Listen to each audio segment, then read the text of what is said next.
एक दिन एक छोटा बच्चा ने अपने बाप से पूछा, बाबा, जिंदगी में सबसे अहम चीज क्या है? बाबा ने मुस्कुराकर जवाब दिया, बेटा, सबसे अहम चीज ईमानदारी है।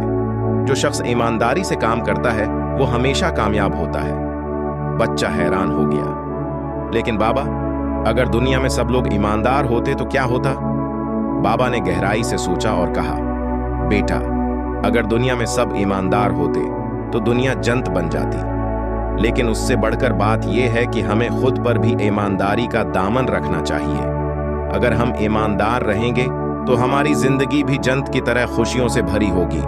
बच्ची अब समझ गया कि बाबा ने उन्हें एक अहम सबक दिया है।